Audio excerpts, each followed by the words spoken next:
మత్తయి గారు రాసిన సువార్త 5వ అధ్యాయము 4వ వచనం. దుఃఖపడువారు ధన్యులు, వారు ఓదార్చబడుదురు. క్రొత్త నిబంధనలో ధన్యత అనే పదం 92 సార్లు ప్రస్తావించబడింది. 92 సార్లు ప్రస్తావించబడింది ఈ పదము. అంటే ఒక మనిషి దేవుని చేత ఆశీర్వాదాన్ని పొంది సంతోషంగా ఉండాలి అనేదే దేవుని ఉద్దేశం. అది నేర్పడానికే అనేక పర్యాయాల పదాన్ని వాడడం జరిగింది ప్రియులారా. ఇప్పుడు ఆలోచన చేద్దాం. దుఃఖపడువారు ధన్యులు. ఎవరు ధన్యులు చెప్పాలి? ఎవరు ధన్యులు? దుఃఖపడడం అంటే, దుఃఖం అంటే హ్యాపీగా ఉండడమా? దుఃఖం అంటే ఏంటండి? ఏడవడం కదా. దుఃఖం అంటే బాధ. మనస్సుకు కలిగిన బాధ వలన దుఃఖం వస్తుంది. శరీరానికి బాధ కలిగితే కళ్ళల్లో నీళ్ళు వస్తాయి, కానీ మనస్సుకు బాధ కలిగితే కళ్ళలో నీళ్ళు వచ్చినా రాకపోయినా ఆ బాధ ఉన్న ముఖాన్ని మనం చూడలేం. వెంటనే మనకు అర్థమైపోద్ది ఏంటి ఏమైంది అని కదా. శారీరకంగా బలహీనతగా ఉన్నా అర్థమవుతారు, మానసికంగా బాధగా ఉన్నా అర్థమవుతారు. అయితే ఇక్కడ వాక్యం ఏం సెలవిస్తుందంటే దుఃఖపడువారు ధన్యులు అట. అంటే ఏడ్చేవారు ధన్యులట. ఏమన్నా బాగుందా ఈ మాట? ఏడ్చేవారు ధన్యులు అవుతారండి. మీరు ఇప్పటివరకు మనం ఆలోచించకపోయినా ఇప్పుడు మీరు ఇంటికి వెళ్ళిన తర్వాత ఎవరైనా ఏడుస్తుంటే దగ్గరికి వెళ్ళి నువ్వెంత అదృష్టవంతురాలివి అని అడగండి. అసలు అంటామా మనం ఆ మాట?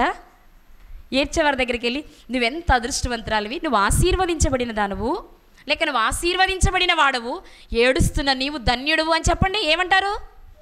ఏడ్చే ఏడు పాపి మనకు క్లాస్ తీసుకుని ఇంకా దగ్గర వాళ్ళు చనివైన వాళ్ళు అనుకోండి రెండిచ్చి ముందు నోరు మూసుకొని బయటకు వెళ్ళు. ఏంటి నువ్వు చెప్పేది? నేను ఏడవడం నీకు సంతోషమా, నాకు ధన్యత అని అడుగుతాం. అవునా కాదా? నిజంగా ఏడుపులో ఏముంటుందండి? ఏడుపు పోతే ఆశీర్వాదం. అవునా కదా? జనరల్గా ఆశీర్వాదం అంటే ప్రజలంతా ఏం ఆలోచిస్తున్నారు? కష్టాలు పోవాలి, బాధలు పోవాలి, అంటే సుఖాలు రావాలి, ఆనందం రావాలి, ఏడ్పు పోవాలి. అదే కదా లోకంలో మనం కోరుకునేది. ఏంటి? దేవుడు నన్ను ఆశీర్వదించాడు అంటే రోజు ఏడ్చేవాడిని ఆశీర్వదించాడని చెప్తాడా? చెప్పండారా? మీరు చెప్తారా? ఎవరు ఆశీర్వదించబడిన వాడు అనుకుంటాం మనం? బాధపడుతున్నవాడు ఆనందపడుతున్న వాడిని చూసి నీకేంటండి బాబు నువ్వు అదృష్టవంతుడివి, చక్క హ్యాపీగా ఉన్నావు, తెల్ల చొక్కా తెల్ల పంచి కట్టావు, నున్నగా తల దువ్వావు, నీ కూతురు 3 పూట్ల భోజనం పెడుతుంది, హ్యాపీగా ఉన్నావు అంటాం. అలాంటి వారిని అంటాం. కానీ తెల్లారి లేచిన దగ్గర నుండి ఏం వండుకోవాలో ఇంటిలో లేనివారు, పిల్లలు అమ్మ ఆకలి అని ఏడుస్తుంటే వాళ్ళని చూస్తూ కడుపు నిండా అన్నం పెట్టలేక కళ్ళలో నీళ్లు కళ్ళల్లో మింగే తల్లిని చూసి ఎవరైనా ధన్యురాలు అంటారా? ఇస్మాయిల్ గారు ఏ వయసులో దప్పిక తీరక మరణానికి చేరువయ్యారు? 16 సంవత్సరాల వయసు. 16 సంవత్సరాలంటే అన్నీ ఆలోచించగలిగిన వయసే. పెద్ద లోతైన విషయాలను పరిశీలించలేకపోయినా ఎదురుగా జరుగుతున్న విషయాలను అర్థం చేసుకోగలిగిన వయసే ఆయనది కదా. హాగర్ గారు తన బిడ్డను అక్కున చేర్చుకుని తనకి గుక్కడి మంచినీళ్ళు ఇవ్వలేక కదా తెచ్చుకున్న ఆహారం అయిపోయింది, అబ్రహాం గారు ఇచ్చిన ఆహారం అయిపోయింది, నీళ్ళతిత్తులోని నీళ్లు అయిపోయాయి. ఇప్పుడు దాహంతో పిల్లవాడు చనిపోబోతున్నాడు. 16 సంవత్సరాల వయసు వచ్చిన కొడుకు తన కళ్ళ ముందు చనిపోతున్నాడు. ఎందుకు? క్రూర మృగాలు తినేశాయా? శత్రువు ఎవరైనా పోరాటం చేశారా? అరణ్య మార్గంలో ప్రయాణం చేస్తుంటే ఏదైనా విష జంతువుల చేత నష్టపోయాడా అంటే ఏం కాదు. తన కుమారుడు ఎందుకు చనిపోబోతున్నాడో తల్లికి బాగా అర్థమైంది. ఎందుకంటే కేవలం ఓ గుక్కెడు మంచినీళ్ళు లేక. ఆ సందర్భంలో చెప్పింది కదా, తను ఎలా చెప్పింది? ఏ తల్లిదండ్రులకైనా సరే పంచభక్ష పరమాన్నాలు పెట్టలేకపోయినా, పలావ్ పెట్టలేకపోయినా, ఆకలి అవుతున్నప్పుడు పట్టెడు పచ్చడి మెతుకులు పెట్టినా చాలు. నేను చాలామంది జీవితంలో వింటూ ఉంటాను, మాకు ఆహారం పెట్టడానికి లేక మధ్యరాత్రిలో లేచి మేము ఆకలి అవుతుందని అడిగినప్పుడు మాకు అన్నం పెట్టడానికి లేక మా అమ్మ ఏడ్చి మంచినీళ్ళు తాగించి పడుకోబెట్టిన చరిత్రలు ఉన్నాయన్న వాళ్ళు చాలామందిని విన్నాను నేను. మనకంటే ఒకవేళ అంత పరిస్థితి మనలో ఎవరికి లేకపోయి ఉండొచ్చేమో, ఒకవేళ కొంతమందికి ఉందేమో, కానీ నిజంగా తన కడుపున పుట్టిన పిల్లలు తన కళ్ళ ముందు కేవలం ఆహారం లేక దప్పిక తీరక చనిపోతున్నారు అంటే ఏ తల్లికైనా గుండెకోతాయి. ఎంత ఆ సమయంలో ఎంత దిగజారాలో అంత దిగజారిపోతాం పిల్లల కడుపు నింపడానికి. పిల్లలకు అన్నం పెట్టేసి వాళ్ళు మంచినీళ్ళు తాగి పడుకునే తల్లిదండ్రులను చూస్తాం, వాళ్ళు గంజి తిని పడుకునే తల్లిదండ్రుల్ని చూస్తాం. చాలా జీవితాలు చూస్తూ ఉంటాం మనం అలాంటివి. కాబట్టి మన కళ్ళ ముందు మన పిల్లలు బాధపడుతున్నారు అంటే ఏ తల్లిదండ్రి సహించలేరు. అప్పుడు ప్రతి తల్లికి ఏమొస్తుంది? దుఃఖం వస్తుంది కదా. ఇప్పుడు కనుక అలాంటి తల్లి దగ్గరికి వెళ్ళి పిల్లలకు అన్నం పెట్టలేక ఒకవైపు పిల్లలు ఆకలిని ఏడుస్తుంటే, వారికి పట్టెడు అన్నం పెట్టలేని తల్లిని నేను ఎందుకు అని తల్లి ఏడుస్తుంటే, ఇప్పుడు మీరు వెళ్ళి ఏం చెప్పాలి అంటే నువ్వు చాలా ధన్యురాలవు అనండి. ఎలా ఉంటుందో? మన వైపు ఎలా చూస్తారు? అప్పుడు పైనుంచి కిందకు ఒక 2-3 సార్లు చూసి మాట చెప్పరు కానీ నోరు మూసుకొని వెళ్ళన్నట్టు సైగ చేస్తారు మనల్ని. ఎందుకంటే దుఃఖపడుతున్న సమయంలో నువ్వు ధన్యుడివి అని చెప్తే అది ఎవరికీ నచ్చదు. కానీ మరి బైబిల్ ఏంటి అలా చెప్పింది? బైబిల్ అంతా ఏంటో డిఫరెంట్ బోధండి కదా. నిన్న అలాగే విన్నాం, అందమైన కన్నును సృష్టించింది ఆయనే, కానీ అది నేను అభ్యంతరపరిస్తే పెరికేయమంటున్నారు. మరి మనం పెరికేసేటప్పుడు ఆయన పెట్టడం ఎందుకో? అంతే కదా. మనల్ని అభ్యంతరపరిచేటప్పుడు తీసేయమన్నారు కదా, మనం తీసేసేటప్పుడు ఆయన పెట్టడం ఎందుకు? ముందే లేకుండా చేస్తే అసలు ఏం చూడంగా, అవునా? కానీ మనం అలా ప్రశ్న వేసుకోమనుకోండి, ఏంటో బైబిల్ అంతా డిఫరెంట్ బోధ. ఈ బోధకులు ఏం చెప్తారంటే, ఒకవైపు ఏమో అందమైన కళ్ళు ఇచ్చిన దేవుని స్తుతించంటారు, మరొక వైపు ఏమో కళ్ళు తీసి పక్కన పెట్టమంటారు. ఏది వినాలో కన్ఫ్యూజ్గా ఉంటుంది కదా బైబిల్. అందుకే చదవం. మన బైబిల్ ఎందుకు చదవం? అర్థం కాదు. అదేగా ఫస్ట్ ఆఫ్ ఆల్ ఏంటి మనకు అర్థం కాదు. పేర్లన్నీ గజిబిజిగా ఉంటాయి, కన్ఫ్యూజ్గా ఉంటాయి. ఒకే పేరు చాలామందికి ఉంటుంది, అందులో ఉంటుంది, ఇందులో ఉంటుంది, ఎందులోనో ఉంటుంది.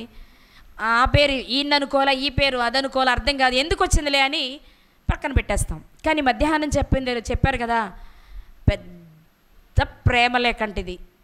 ఎన్ని పేజీలు? 1000 చెప్పరేంటారా? 1029 పేజీల ప్రేమ లేకట. ఇంత పెద్ద ప్రేమలకు ఇంకెవరు రాసి ఉండరేమో చరిత్రలో. మహారాష్ట్ర 10 పేజీలు, 20 పేజీలు, 100 పేజీలు, 1029 పేజీల ప్రేమ లేకట ఇది. పోనా ప్రేమ లేక ఏమైనా బాధగా ఉన్నప్పుడు సీక్రెట్గా లోపలికి వెళ్ళి సెల్ ఫోన్ ఆన్ చేసుకొని లైట్ వేసుకొని చదువుకోవడానికి ఏమైనా అనుకూలంగా ఉందా అంటే వంశావళులు అంటారు, పితరులు అంటారు, నదులు అంటారు, సరస్సులు అంటారు, ఏ పేరేంటో. ఇలాంటి ప్రేమ లేఖను ఎవరు చదువుతారు చెప్పు? హాయ్ డియర్, నీకోసం 1000 కళ్ళతో ఎదురు చూస్తున్నాను, ఇవి బాగుంటాయి, ఇవైతే చీకట్లో కూడా చదువుకోవచ్చు కదా. ఒకసారి చదువుకుంటే చీకట్లో కూడా అవే మాటల్ని జ్ఞాపకం చేసుకోవచ్చు. అలాంటి ప్రేమ లెక్కలు బాగుంటాయి. కానీ నా ఆజ్ఞల ప్రకారం నడిస్తేనే నీకు ఆశీర్వాదం, నా ఆజ్ఞల ప్రకారం నడవకపోతే నరకం, శాపం, నీ భూమి ఫలించదు, నీ తొట్టెలో పిండి అయిపోద్ది, నీకు ఆ తెగులు వస్తుంది, నీకు ఈ తెగులు వస్తుంది అంటే అదేం ప్రేమ లేకండి బాబు. దాన్ని ప్రేమ లేకంటారా? శాప లేకంటారు. కానీ ఆయన మేలు మీరు ఇక్కడ అర్థం చేసుకోవాల్సింది ఏంటి చెప్పనా? లోక సంబంధమైన ప్రియుడు అనుకోండి, ముందు తీయటి మాటలే చెప్తాడు, ముందు తీయటి మాటలు చెప్తారు. పాపం ఆ మాటల మాయలో పడి ఎవరు చెప్పినా వినరు వీళ్ళు. అమ్మ చెప్పినా, నాన్న చెప్పినా, పెద్దవాళ్ళు చెప్పినా, ఎవరు చెప్పినా మనకు ఆ మాట ఎక్కదు. నాకు ఆయనే కావాలి, చేసుకుంటే ఆయనే, లేకపోతే పెళ్ళే అంటారు. పెళ్ళైన 3వ రోజు మొదలు పెడతారు ఏమని? నాకు ఆయన వద్దు. నిన్నటి వరకు చెప్పింది వేరు, ఇప్పుడు చేస్తుంది వేరు. కానీ ఇప్పుడు సాధ్యపడద్దా? సాధ్యపడదనే పెళ్ళి వరకు చెప్తారు వాళ్ళు. నిజంగా నీకు నచ్చిందా? నువ్వు ఇష్టపూర్వకంగానే చేసుకుంటున్నావా? సరే ఒకళ్ళని ఇష్టపడుతున్నావేమో కానీ ఇదిగో ఇది సమస్య, ఇది బాధ, ఎలా ఉంటుంది పరిస్థితి అని ఆఖరి నిమిషం వరకు చెప్తారు తల్లిదండ్రులు. కానీ మనకప్పుడు ఎక్కదు. తర్వాత నుండి ముందేమో తేనెని తినిపిస్తారు, ఆ తర్వాత ఏమో విషాన్ని, ప్రతిరోజు విషం తాగాల్సిందే కొన్ని కుటుంబాలలో. కానీ దేవుడు మొదటే విషమిచ్చారు జాగ్రత్త అని. అది గనక నువ్వు మనపూర్వకంగా స్వీకరించగలిగితే ఖచ్చితంగా అది నీ నోటికి మధురంగానే ఉంటుంది. అదే లోక సంబంధమైన ప్రేమకు దేవుని ప్రేమకు ఉన్న వ్యత్యాసం ప్రియులారా. అర్థమైందా? సో ఇక్కడ మనకు చెప్పబడుతున్న మాట ఏంటి అంటే దుఃఖపడువారు ధన్యులు. పోనీ ఇది ఎవరో నాలాంటి అనామకురాలు చెప్పిన మాట అంటే కాదు. సర్వలోకాన్ని రక్షించడానికి వచ్చిన యేసుక్రీస్తు ప్రభువారు చెప్తున్న మాట. అయితే ఇక్కడ మనం అర్థం చేసుకోవాల్సింది ఏంటంటే అసలు ఇది ఏ రకమైన దుఃఖం, ఏ రకమైన దుఃఖం అయితే అది మన జీవితానికి ధన్యతనిస్తుంది, ఇది మనం ఆలోచించాలి. అంటే ఇక్కడ మనం 2 రకాల దుఃఖాలను చూడాలి. ఎన్ని రకాలండి? గట్టిగా చెప్పాలి అందరూ. ఎన్ని రకాలు? 2 రకాలు. ఒకటి శరీర సంబంధమైన దుఃఖం, 2 ఆత్మ సంబంధమైన దుఃఖం.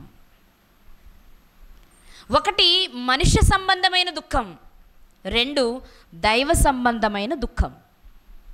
మనుష్య సంబంధమైన దుఃఖం వలన నీకు ప్రయోజనం ఉండొచ్చు, ఉండకపోవచ్చు. ఉండొచ్చు. ఎలా ఉంటుంది అంటే మానవ సంబంధమైన దుఃఖం వల్ల ప్రయోజనం ఎలా ఉంటుందంటే ఏడిస్తే కళ్ళ వెంబడి నీరు వస్తే లోపలున్న దుఃఖం కాస్త చెప్పరేంటి పోతుంది, మనకు కాస్త రిలీఫ్ ఇస్తుంది, అక్కడి వరకు ఉపయోగపడుతుంది. కానీ శాశ్వతమైన ఆనందాన్ని ఇవ్వదది, మనలను ధన్యులను చేయదది. మరి ఏ దుఃఖం మనిషికి శాశ్వతమైన ఆనందాన్ని ఇస్తుంది? శాశ్వతమైన ఆనందాన్ని ఇవ్వాలి అంటే ఆనందాన్ని పొందడానికి అవసరమైన దైవ సంబంధమైన దుఃఖం ప్రతి పిల్లవానిలో కలిగేలా తల్లిదండ్రి ప్రయత్నం చేయాలి. దైవ సంబంధమైన దుఃఖం సుమా, మానసికంగా లోక సంబంధంగా కలిగించే దుఃఖం కాదు ఇది. మానసికంగా లేక శారీరకంగా పెట్టే బాధ లోక సంబంధమైన కోరికలు తీరకపోతే జరగవచ్చు, మనకున్నవి నెరవేరకపోతే కలిగించవచ్చేమో. కానీ మనం మాట్లాడుకుంటున్న ధన్యతను కలిగించే ఈ దుఃఖం అలాంటిది కాదు. మనకు నిత్య జీవాన్ని ఇచ్చేది, శాశ్వతమైన దుఃఖము నుండి మనల్ని బయటకు తెచ్చేది. శాశ్వతమైన దుఃఖం ఉందా మనిషికి? ఉందా? ఎక్కడుంటుంది శాశ్వతమైన దుఃఖం? ఎక్కడుంటుందండి? మత్తయి గారు రాసిన సువార్త 25వ అధ్యాయము 41వ వచనం. అప్పుడు ఆయన ఎడమ వైపున ఉన్న వారిని చూచి, శపించబడిన వారలారా, నన్ను విడిచి అపవాదికిని వాని దూతలకును సిద్ధపరచిన నిత్యాగ్నిలోనికి పోవుడి. ఎక్కడికి వెళ్ళాలి? నిత్యాగ్నిలోనికి వెళ్ళాలి. అగ్నిలోనికి వెళ్తే ఎలా ఉంటుంది? అగ్నిలోనికి వెళ్తే ఎలా ఉంటుందంటే మీరు మామూలుగా కూడా ఆలోచించండి. మనము భరించలేని బాధ మన దేహానికి కలిగితే, వింటున్నారన్నమాట, బాగా తలనొప్పి వస్తుంది అనుకోండి, అప్పుడు ఏం చేస్తాం? పళ్ళు నూరుతాం. విపరీతమైన పెయిన్ మన బాడీలో వస్తున్నప్పుడు మనకు తెలియకుండానే జరిగేది ఏంటంటే మనం పళ్ళు కొరుకుతాం. తెలుసా మీకు ఆ విషయం? ఇప్పుడు ఊహించుకోండి, మీరు చాలాసార్లు చేసే ఉంటారు, మీకు తెలియకపోయినా అంటాం. ఆటోమేటిక్గా పళ్ళ మీద ప్రభావాన్ని చూపిస్తాం. అర్థమవుతుందన్నమాట. జనరల్గా జరిగేది అది. ఇక్కడ వచ్చే చిన్న ఈ నొప్పి ఇబ్బందికే పళ్ళు కొరుకుతుంటే మరి నరకంలో ఎలా ఉంటుంది? నరకంలో ఎలా ఉంటుంది? అక్కడ ఏముంటుందని చెప్పారు? అగ్ని ఉంటుంది కదా. అగ్ని అంటే మనం అనుకునే అగ్నిలా ఉండదు అది. ఎందుకంటే అక్కడికి వెళ్ళేది కూడా ఈ దేహం కాదు కదా, ఈ దేహం కాదు. ఇదైతే వెంటనే కాలిపోద్ది, కొన్ని గంటల్లో బూడిదైపోద్ది, అయిపోద్ది, స్మాష్. కానీ ఆ నరకములో కాలే దేహము కూడా కలకాలం కాలుతూనే ఉండాలి. అది కలకాలం కాలాలి, దాని కలకాలం కాల్చే అగ్ని కూడా ఉండాలి. కాబట్టి కలకాలం ఎలా ఉంటామంటే పండ్లు కొరుకుతూనే ఉంటాం. అందుకే ఏడ్పును పండ్లు కొరుకుటయు ఉంటుంది అక్కడ. ఎక్కడ చెప్పాలి? ఎక్కడ? నరకములు. సో ఆ ఏడ్పు, ఆ పండ్లు కొరకడం, ఆ దుఃఖములో నుంచి ఒక మనిషి బయటకు రావాలి అంటే భూమి మీద బ్రతికుండగానే దైవ చిత్తానుసారమైన దుఃఖాన్ని పొందాలి. ఆ దుఃఖం పొందేవాడు ధన్యుడు. అందుకే పౌలు గారు రాస్తూ చెప్పిన మాట ఒకసారి చూద్దాం. కొరింథీయులకు రాసిన 2వ పత్రిక 7వ అధ్యాయము 10వ వచనం. దైవ చిత్తానుసారమైన దుఃఖము రక్షణార్థమైన మారు మనస్సును కలుగ చేయును. ఈ మారు మనస్సు ఇక మనకు అది అక్కర్లేదు, కానీ దైవ చిత్తానుసారమైన దుఃఖం రక్షణార్థమైన మారు మనస్సును కలుగ చేస్తుంది. అందుకే ఆ దుఃఖం ఒక మనిషికి ధన్యతనిస్తుంది. ఏ దుఃఖం చెప్పాలి? ఏ దుఃఖం? దైవ చిత్తానుసారమైన దుఃఖం. మనం మాట్లాడుకుంటుంది కొండ మీద ప్రసంగంలో యేసుక్రీస్తు వారు మాట్లాడుతూ, దుఃఖపడువారు ధన్యులు, వారు ఓదార్చబడుదురు. ఎలాంటి దుఃఖము అంటే శరీర సంబంధమైన దుఃఖం కాదు. దాని గురించి ప్రత్యేకంగా మాట్లాడుకోవాల్సిన అవసరం కూడా లేదు. ఎందుకు నేను ఈ మాట అంటున్నాను అంటే, యేసుక్రీస్తు వారు చేసిన బోధ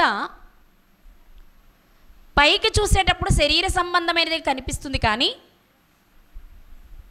దాని లోపలికి వెళ్ళి మనం ఆలోచిస్తే ప్రతి మాట ఆత్మ సంబంధమైనదే అయి ఉంటుంది. అందుకే ఆయనే మాట్లాడిన ఒక మాట చూద్దాం, ఇది ఇలాగే పట్టుకుని.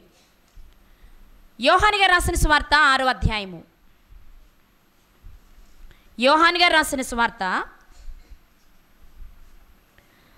6వ అధ్యాయము 63వ వచనం. ఆత్మయే జీవింపచేయుచున్నది, శరీరము కేవలము నిష్ప్రయోజనము. నేను మీతో చెప్పియున్న మాటలు ఆత్మయు జీవమునై ఉన్నవి.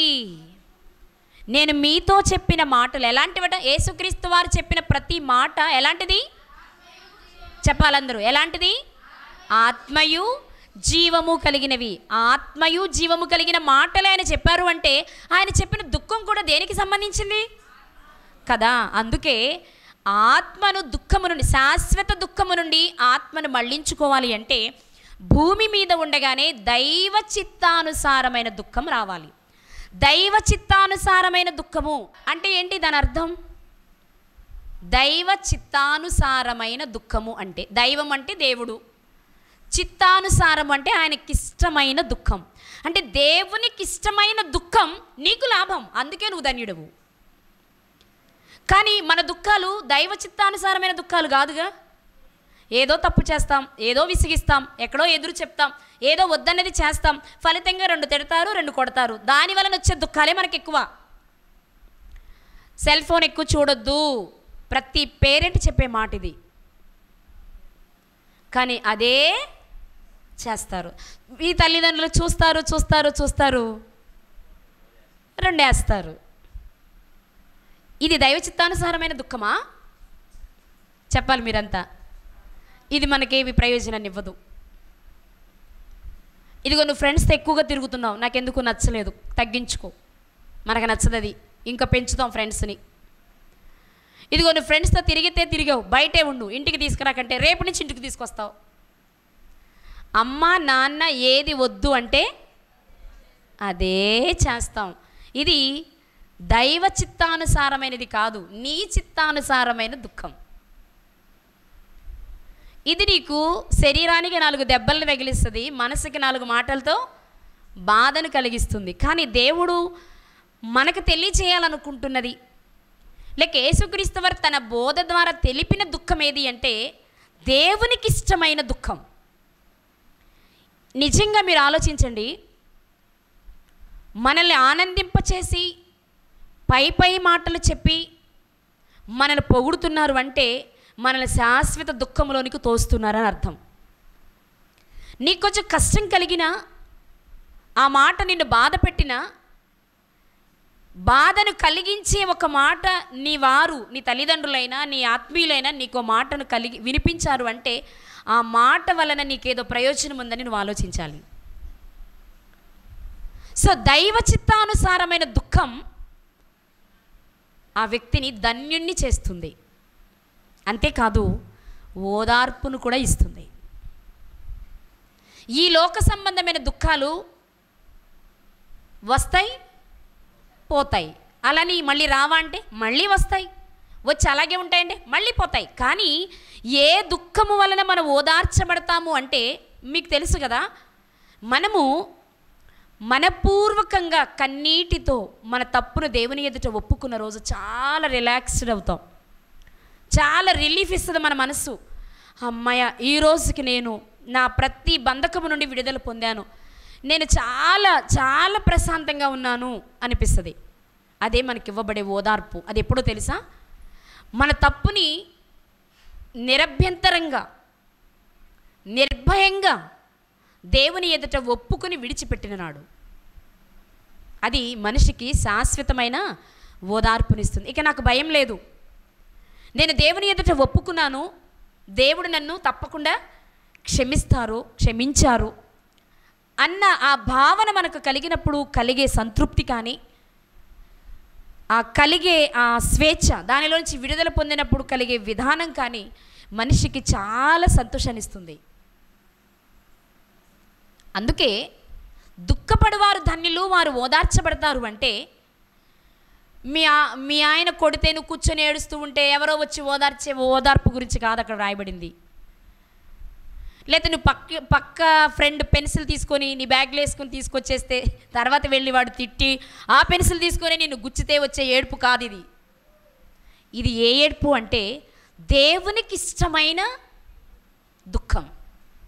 దేవునికి ఏ దుఃఖం ఇష్టము అంటే, ఒక్క పాపి కూడా నశించిపోవడం దేవునికి ఏమాత్రము ఇష్టము లేదు. మరి ఏం చేయాలా పాపి? మనకు తెలుసు కదా, సామెతల గ్రంథం 28:13 చదువుతాం, అతిక్రమమును దాచిపెట్టువాడు వర్ధిల్లడు, దానిని ఒప్పుకొని విడిచిపెట్టినవాడు పొందుతాడు.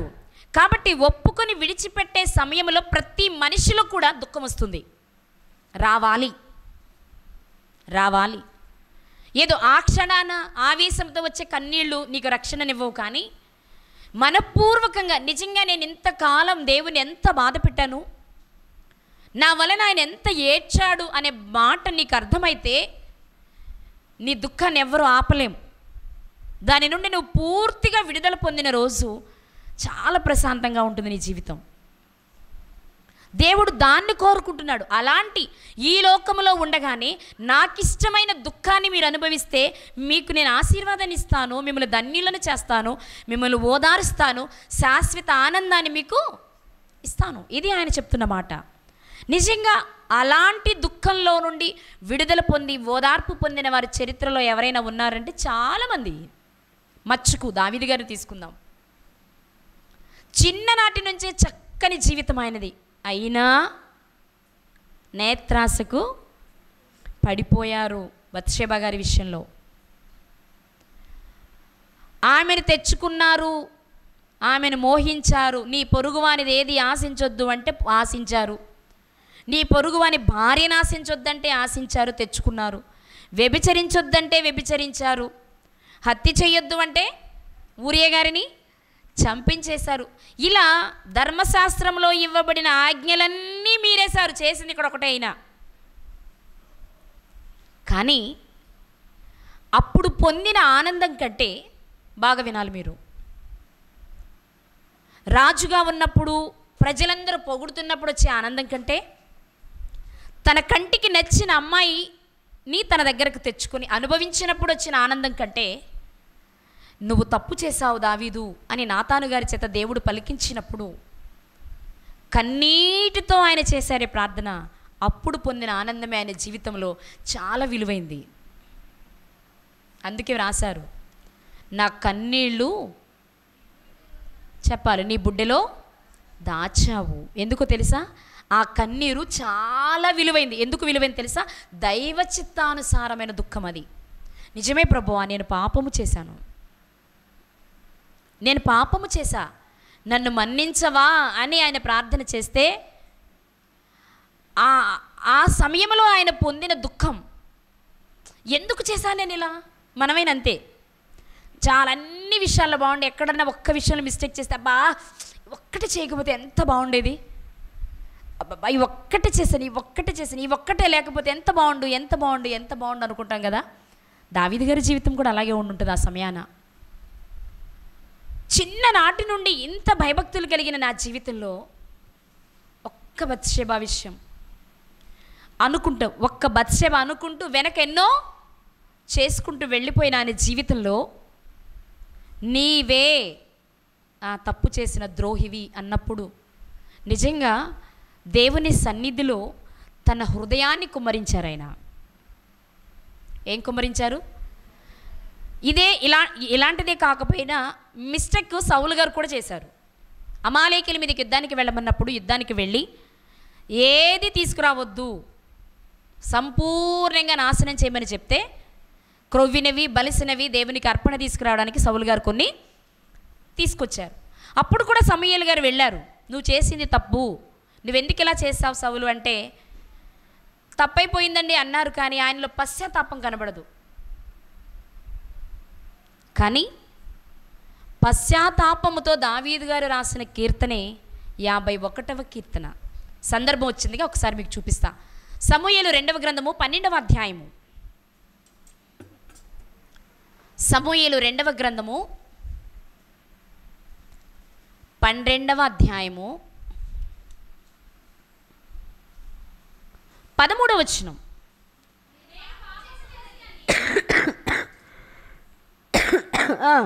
నేను పాపము చేసి తినని దావీదు నాతానుతో అనగా, చాలమ్మ ఏమంటున్నారు? నేను పాపము చేసి తిని, నేను పాపము, అందులో బొరువేమైనా కనిపించిందా మీకు? నేను పాపం చేశా. ఎలా ఉంది? సింపుల్గా ఉంది, అంతేనా? చెప్పరేంటమ్మా? ఒక రాజు దగ్గరకు ఒక దైవజనుడు వెళ్ళాడు, లేక యాజకుడు వెళ్ళాడు, లేక సమూయేలు గారు వెళ్ళారు. దావీదు నువ్వు తప్పు చేసావంటే, నిజమేనండి నేను తప్పు చేశాను, తప్పు అయిపోయింది, సారీ అన్నారు. క్షమించాలనిపిస్తుందా? మీరు చెప్పాలి. మన విషయమే చూసుకుందాం. మనం వెళుతూ ఉండగా ఎవరో వచ్చి మన కాలు గట్టిగా తొక్కారు, మనల్ని చెప్పుతో. వాళ్ళు చెప్పులేసుకుని ఉండి మన కాలు తొక్కారు గట్టిగా, అబ్బా అన్నాం మనం. వెంటనే తొక్కానా అయితే సారీ అన్నారు అనుకోండి, ఎలా ఉంటుంది మీకు? ఏదో ఒకట్లే సారీ వచ్చేసింది అనుకుంటారా? ముందు ఒకవేళ పట్టించుకోకపోయినా వాళ్ళు చెప్పిన విధానానికి ఒక్కసారి ఆపి చేయి పట్టుకుని తిప్పి సరిగా చెప్పు సారీ అంటాం, అంతేనా? అప్పుడు కూడా ఏంటి నేను చూసుకోలేదు అయితే ఏంటంటే అన్నారు అనుకోండి, ఇప్పుడు 2 పడతాయి మళ్ళీ. అంటే మనం ఏం కోరుకుంటాం? అదే మనిషి అబ్బా అని మనం అనగానే వెంటనే ఆగి, అయ్యో సారీ అండి, చూసుకోలేదండి, ప్లీజ్ అండి, ఏమనుకోకండి, బాగా తగిలిందా, బాగా నొప్పి పట్టిందా, సారీ అండి అని మన కాలు రుద్దుతున్నాడు అనుకోండి, అప్పుడు మనం ఏమంటాం చెప్పనా? ఏం పర్వాలేదండి, ఓకే ఏం పర్వాలేదు వెళ్ళండి. అక్కడ మనకు బాధ పడుతుంది, వాసిపోద్ది, చెప్పుకోవాలి కదా, మన చెప్పుకోవాలి మేము నొక్కేస్తే మనకి బాధే. కానీ వాళ్ళు పలికిన విధానానికి మనకేమనిపించింది? పర్వాలేదులేండి, మీరు కావాలని తొక్కుతారా ఇంట్లో, చూసుకోలేదుగా, పర్వాలేదు వెళ్ళిపోండి అంటాం. అదే ఏంటి చూసుకోలేదు అయితే ఏంటంటే అన్నారు అనుకోండి, ఏమనిపిస్తుంది? ఇప్పుడు ఏమనిపిస్తుంది? చూసుకోకుండా తొక్కింది కాక మళ్ళీ ఎదురు మాట్లాడుతున్నావా? ఎలా ఉంటుందో చూపించినా మనం కూడా తిరిగి ఒకసారి నలిపేయడానికి ప్రయత్నిస్తాం. ఇది పిల్లలు ఎక్కువ కనపడద్ది. అవతలడు పెన్నుతో పొడిస్తే నేను కూడా పెన్నుతో పొడి చేయాలి. ఈ మనసు చాలామందికి ఉంటుంది. మీరు ఇక్కడ గమనించండి, నువ్వు తప్పు చేసావు అనేది నాతాను గారు దావీదు గారితో చెప్తే, అవును నేను తప్పు చేశాను అనే ఉంది, ఇంకేం లేదు. అక్కడ ఏమనుందా? ఏం లేదు. కానీ ఆయన ఎంత పశ్చాత్తాపడ్డారో, ఎంత కన్నీరు కార్చారో 51వ కీర్తన రాశారు. మీకు మాట చెప్పనా? సమూయేలు 2వ గ్రంథము 12వ అధ్యాయము 13వ వచనంలో, అందరూ తీశారు కదా? సమూయేలు 2వ గ్రంథము 12వ అధ్యాయము 13వ వచనంలో, నేను పాపము చేసి తినని దావీదు నాతానుతో అనగా, ఇప్పుడు నాతాను గారు అంటున్నారు, నీవు చావకుండునట్లు యెహోవా నీ పాపమును పరిహరించెను. అదేంటి వెంటనే చెప్పేశారా? ఓకే అని మనకే నచ్చలేదు సింపుల్గా చెప్తే. మీరు గుర్తుపెట్టుకోవాల్సిన విషయం ఏంటో తెలుసా? 13వ వచనంలో ఇద్దరు మాట్లాడిన సందర్భం ఉంది. ఈ రెండు సందర్భాల మధ్యలో జరిగింది 51వ కీర్తన. నా పాయింట్ అర్థమైంది అనుకుంటున్నా. చూడగానే నేను పాపం చేశాను అనగానే ఓకే అయితే దేవుడు నీ పాపం క్షమించేస్తాడులే అన్నట్టు కనిపిస్తుంది ఇక్కడ. కానీ నేను పాపము చేశాను అన్న మాటలో కనిపించేది 51వ కీర్తన. అది అయిన తర్వాత చెప్తున్నారు ఇప్పుడు సమూయేలు గారు ఏమని? అయితే దేవుడు నీ పాపమును పరిహరించారు. నీ పాపము పరిహరించబడింది అని సమూయేలు గారు చెప్పే లోపే దావీదు గారిలో పశ్చాత్తాపము. అదే దైవ చిత్తానుసారమైన దుఃఖం. నేను తప్పు చేశాను, నిజం. నేను ఇలా చేయవలసిన వాడను కాను. నా తప్పు లేక నేను చేసిన పాపము క్షమించరానిదే, అయినా క్షమించమని నిన్ను వేడుకుంటున్నా. నా పాపమును హిస్సోపుతో కడగవా? హిమము కంటే తెల్లగా నన్ను చేయవా? నాలో శుద్ధ హృదయాన్ని, స్థిరమైన మనస్సును నూతనంగా మరలా పుట్టించవా అని ఒక్కొక్క మాట అడుగుతున్నప్పుడు ఆ మాటలు విన్న దేవునికి కూడా మనసు కరిగింది. అందుకే వెంటనే సమూయేలు గారితో చెప్పిన ఆన్సర్ ఏంటి అంటే, నీ పాపము పరిహరించబడింది, అంటే క్షమించబడింది అని. ఇది దైవ చిత్తానుసారమైన దుఃఖం. దైవ చిత్తానుసారమైన దుఃఖం కలిగిన వారి జీవితం ఎలా ఉంటుంది అంటే, మళ్ళీ చెప్తున్నా, దైవ చిత్తానుసారమైన దుఃఖం కలిగిన వారి జీవితం ఎలా ఉంటుందంటే మరోసారి తప్పు చేయడానికి ప్రయత్నం చేయడు.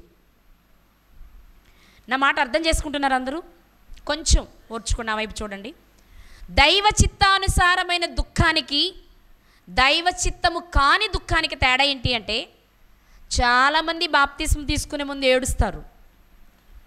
అయ్యో నేను పాపినండి బాబోయ్, నేను బాప్తిసం వెంటనే తీసేసుకోవాలి, నేను వెంటనే రక్షించబడిపోవాలని. కొందరికి అసలు అది కూడా రాదనుకోండి, అది వేరే విషయం.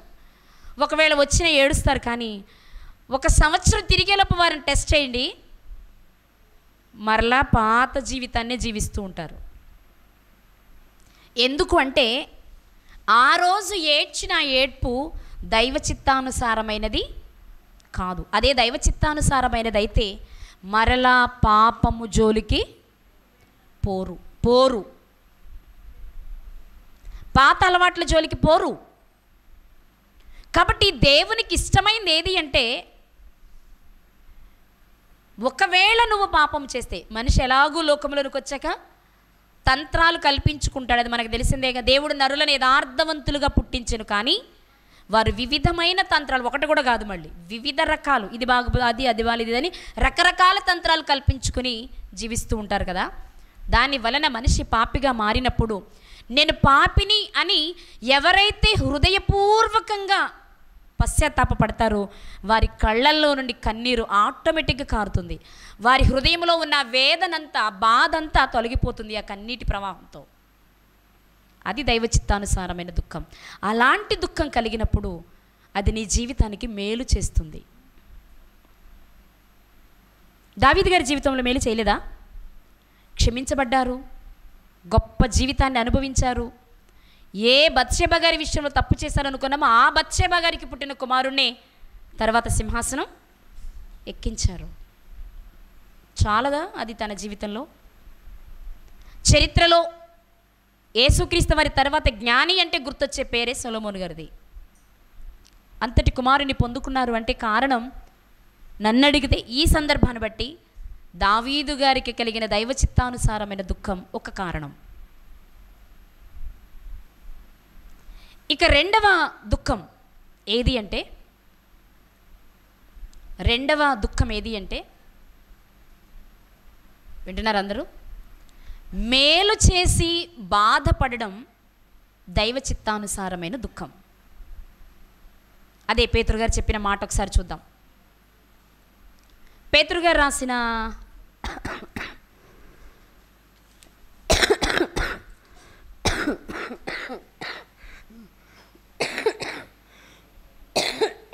మొదటి పత్రిక 2వ అధ్యాయం 20వ వచనం.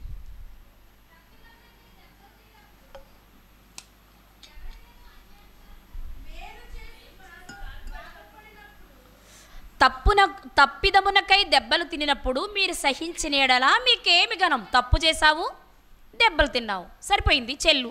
అందులో గొప్ప ఏమైనా ఉందా? చెప్పాలి మీరు. గొప్ప ఏమైనా ఉందా? లేదు. మరి ఏది గొప్ప? మేలు చేసి బాధపడినప్పుడు మీరు సహించిన ఎడల అది దేవునికి హితము. హితము అంటే ఇష్టం, నచ్చుతుంది. ఇప్పుడు దేవునికి ఏది ఇష్టమట? నువ్వు మేలు చేయాలి, నువ్వు చేసిన మేలుకు ప్రతిగా నీకు కీడు రావాలి, ఆ కీడును నువ్వు అనుభవించాలి, తొలగించమనకూడదు. 3 విషయాలు ఉన్నాయి ఇందులో. ఒకటి, నువ్వు మేలు చేయాలి. ఆ మేలుకు ప్రతిగా నీకు కీడు రావాలి, ఆ కీడును నువ్వు ఆనందంగా అనుభవించాలి. అంతేగాని నేను తప్పు చేయకుండా నాకు ఎందుకు ఇది వచ్చింది కాబట్టి తొలగించేసే ప్రభాసాలు నాకు ఇది రావడానికి వీల్లేదు అనడానికి లేదు. వచ్చిందా అనుభవించు, అది దేవునికి ఇష్టమట. ఇప్పుడు మనం మేలు చేసి బాధపడుతున్నామంటే, బాధ కలిగింది అంటే దుఃఖం వస్తుందా? బాధ కలిగినప్పుడు దుఃఖం రాదండి? మరి మాట్లాడరేంటి? మేము ఎప్పుడు నవ్వుతూనే ఉంటాం, ఎల్లప్పుడు ప్రభు నన్ను ఆనందించుడని వచ్చినవే మాకు గుర్తు అన్నట్టు పెట్టారు మీరు ముఖాలు. వస్తుంది కదా. అది కూడా మీకు మాట చెప్తాను, మనం ఏ తప్పు చేయకుండా బాధ కలిగితే ఇంకా ఏడుపు వస్తుంది. అవునా? అసలు నేను ఏం చేయకుండా నన్ను అనవసరంగా తిడుతున్నారు, నన్ను అనవసరంగా అంటున్నారు, అసలు నాకు ఈ తప్పుతో ఏ సంబంధం లేకపోయినా నన్ను అనవసరంగా అంటున్నారని ఇంకా బాధ ఎక్కువ అవుతుంది. కానీ దేవుడు చెప్తున్న మాట ఏంటో తెలుసా? అప్పుడు నువ్వు బాధపడకుండా ఆనందపడితే అది నీకు ప్లస్. కానీ బాధపడుతూ ఏడ్చావనుకో, లేకపోతే మేలు చేసి వారిని కీడు చేస్తే, నువ్వు మేలు చేసి వారిని కీడు చేస్తే, కీడును అనుభవిస్తూ నువ్వు ఏడ్చావనుకో, ప్రతిఫలం పోతుంది. దుఃఖపడువారు ధన్యులు. ఏ దుఃఖం అంటే, ఒకటి దైవ చిత్తానుసారమైన దుఃఖము, అంటే నువ్వు పశ్చాత్తాపం, తప్పు చేసినప్పుడు పశ్చాత్తాపంతో ఒప్పుకునే దుఃఖం నీకు మేలు చేస్తుంది. ఇక 2, నీవు రక్షించబడిన తర్వాత నశించిపోతున్న వారిని చూసి వారి కొరకు నువ్వు ఏదైనా చేస్తావు కదా, మంచి పని. మేలు అంటే ఏది? శరీరానికి చేసేది కాదు, ఆత్మ నరకానికి వెళ్లకుండా తప్పించడానికి నువ్వు చేసే ప్రయత్నంలో నీవేదైనా మాట పడవలసి వస్తే, ఏదైనా దెబ్బ పడవలసి వస్తే, అవి నువ్వు అనుభవించేటప్పుడు అమ్మ దేవుని నామము నిమిత్తము నేను దీన్ని అనుభవిస్తున్నాను, తప్పగా దేవుడు నాకు మంచి ఫలితాన్ని ఇస్తారని నువ్వు సంతోషించావనుకో, అది నీ జీవితంలో నిన్ను ధన్యుని చేస్తుంది. సో దైవ చిత్తానుసారమైన దుఃఖం మనకు మేలు చేస్తుంది. ఎదుటి వారికి మేలు చేసి మనం కీడును అనుభవించడం అది మనకు మేలు చేస్తుంది. ఇక 3వది ఏంటి అంటే, 3వ మేలేంటి, లేక 3వ దుఃఖము, దాని వలన వచ్చే ధన్యత ఏంటి అంటే, మన పిల్లల కొరకు ప్రార్థించడం మనకు ధన్యత. మనం చదువుతాం కదా విలాపవాక్యములు 2వ అధ్యాయం 19వ వచనం. ఇర్మియా గ్రంథం తర్వాత ఉంటుందండి. విలాపవాక్యములు 2వ అధ్యాయము 19వ వచనం. నీవు లేచి రేయి మొదటి జామున మొర్రపెట్టుము, నీళ్లు కుమ్మరించునట్లు ప్రభు సన్నిధిని నీ హృదయమును కుమ్మరించు. ఏం కుమ్మరించినట్లు అంటే ఎంత ఏడవాలో కదా. ఎవరి కొరకు? కిందే రాస్తారు, నీ పసిపిల్లల ప్రాణము కొరకు నీ చేతులను ఆయన తట్టు. ఇలాంటి ప్రార్థన చేస్తే అది నీకు ధన్యత, నీకు ఓదార్పునిస్తుంది. నా మాట అర్థమైందండి అందరికీ? దుఃఖపడువారు ధన్యులు. అది శరీర సంబంధమైన దుఃఖము కాదు. ఎలాంటి దుఃఖం అంటే 3 రకాల దుఃఖాలు చెప్పాను మీకు నేను. ఒకటి, నేను పాపిని అని గ్రహించి నువ్వు సలిపే దుఃఖం. అది నీకు ఎలాంటి ఓదార్పునిస్తుందంటే, ఆ పాపములో నుంచి నిన్ను బయటకు తెచ్చి, ఇక నువ్వు పరిశుద్ధుడివే పో, నీ పాపాన్ని నేను జ్ఞాపకం చేసుకోను అని దేవుడు మనల్ని ఓదారుస్తారు. నేను పాపిని అని పశ్చాత్తాపముతో ఒప్పుకుని చేసే ప్రార్థన, లేక ఆ సమయంలో నువ్వు సలిపే దుఃఖం నీకు ఎలాంటి ఓదార్పునిస్తుంది? అక్కడ ఇవ్వబడినదే కదా, దుఃఖపడువారు ధన్యులు ఓదార్చబడతారు. వారికి లభించే ఓదార్పు ఏంటి అంటే, నీ పాపములు క్షమించబడ్డవి, ఇక మీదట నీవు పాపము చేయకు అనే ఓదార్పు మనకు లభిస్తుంది. ఇక 2, మనం మేలు చేసి బాధను అనుభవించే దుఃఖం ఒకటి. దీని వలన కలిగే లాభం ఏంటి అంటే మనం దేవునికి నచ్చుతాం, ఆయన పరలోకాన్ని ఇవ్వడానికి ఇష్టపడతారు. ఇక 3, మన పిల్లల కొరకు, మీ పిల్లలంటే నేను లవ్లీ కొరకు, భగవంత్ దాస్ సోను కొరకు, అదేనా? అది మరియు మనం ఆత్మీయంగా కన్న పిల్లల కొరకు. ఎవరైతే నీళ్లు కుమ్మరించినట్లుగా హృదయాన్ని కుమ్మరించి ప్రార్థన చేస్తారో ఆ దుఃఖం వారికి ఎలా ఓదార్పునిస్తుందంటే ఆ పిల్లలకు దేవుడు కవచంగా ఉంచుతారు. చిన్నపిల్లలైనా యవనస్తులైనా వారి కొరకు శరీర సంబంధమైన తల్లిదండ్రులు, ఆధ్యాత్మిక సంబంధమైన తల్లిదండ్రులు ప్రార్థన చేస్తే, అది దైవ చిత్తానుసారమైన దుఃఖముతో ప్రార్థన చేస్తే వారు పాపములో పడిపోకుండా రక్షణలో ఎదగడానికి వీలుంటుంది. అంతకంటే ఏం సంతోషం కావాలి మనకి? మన పిల్లలు చక్కగా పాపమునకు దూరంగా బ్రతుకుతున్నారు అన్నప్పుడు అంతకంటే ఏం కోరుకోం, అవునా కాదా? మన పిల్లలు ఆధ్యాత్మికంగా పెరుగుతున్నారు అంటే చాలా సంతోషం, కానీ అది స్వచ్ఛంగా ఉండాలి. ఆధ్యాత్మికంగా పెరగడం అంటే సమాజంలో పబ్లిక్ని పెంచుకోవడం కాదు, స్వచ్ఛమైన మనసు కలిగిన నలుగురినైనా సంపాదించుకుంటే చాలు. పవిత్రమైన హృదయం కలిగిన వారిని సంపాదించాలి. ఇప్పుడు మన పిల్లలు చక్కగా దేవునిలో బ్రతుకుతున్నారు, రక్షణలో ఎదుగుతున్నారు అంటే అంతకంటే ఓదార్పు ఏం అక్కర్లేదు, చాలు నా జీవితానికి ఇది అనిపిస్తుంది. కాబట్టి దుఃఖపడేవారు ధన్యులు, వారు అంటే అది ఏ దుఃఖము అంటే దేవునికి ఇష్టమైన దుఃఖము. దేవునికి ఇష్టమైన దుఃఖం అయితేనే దేవుడు ఓదార్పునిస్తారు. అదే మనుషుల ఇష్టానుసారమైంది అనుకోండి, ఇప్పుడు ఒకవేళ ఓదార్చిన, ఏడుస్తున్నప్పుడు వెంటనే ఓదారుస్తారు, 4 రోజులు పోయాక గుర్తొస్తుంది మళ్ళీ ఈ విషయం. అప్పుడు పెద్ద మీ అక్క తిడితే నా దగ్గరికి వచ్చి ఏడ్చావు, అప్పుడు నేను ఓదార్చాను, నీకు గుర్తులేదా? ఎత్తి పొడుస్తారు మనుషులైతే, అవునా కదా? అప్పుడు అనిపిస్తుంది, చిచి ఈసారి ఎవరి దగ్గరికి వెళ్ళకూడదు, ఆ బాధ ఏదో, ఆ దుఃఖం ఏదో, ఆ గదిలోకి వెళ్ళి నేనే ఆ దేవుని మీద వేసి ప్రార్థన చేస్తే ఎవ్వరు ఇలా నన్ను ఈరోజు మాట అన్నారు కదా అనిపిస్తుంది ఆ రోజుకి. మళ్ళీ తర్వాత మళ్ళీ మొదలే మనం.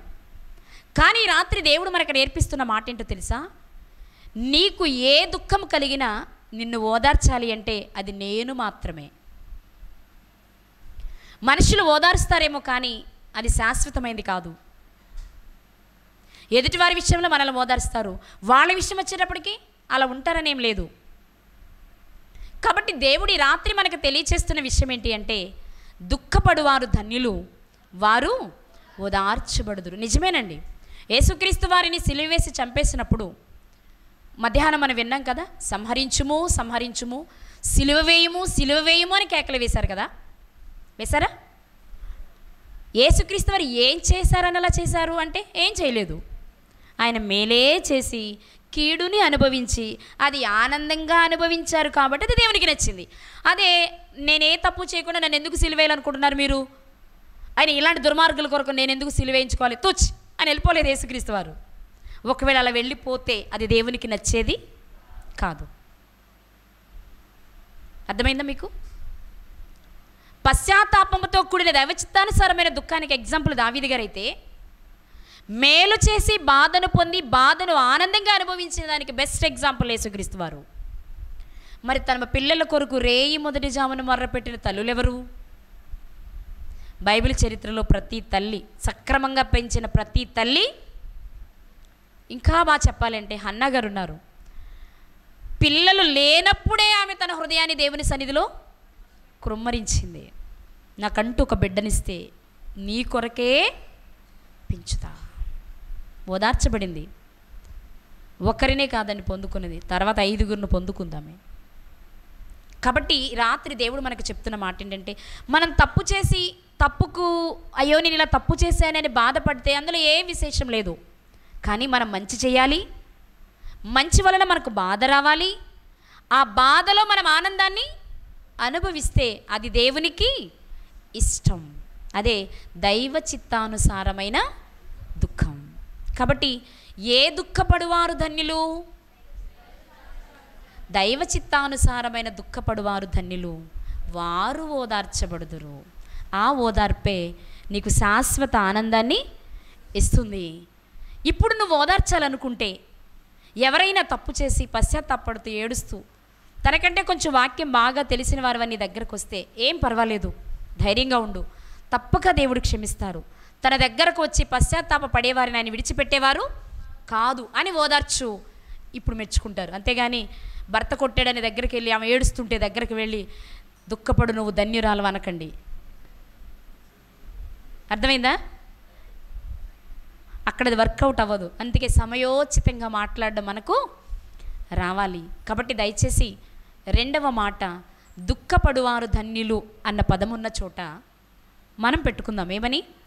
దైవ చిత్తానుసారమైన దుఃఖపడువారు ధన్యులు, వారు ఓదార్చబడుదురు, వారు పరలోకములో ఆనందాన్ని అనుభవించుదురు. అలాంటి ఆనందం మనందరికీ కలగాలని కోరుకుంటూ నా మాటలు ముగిస్తున్నాను.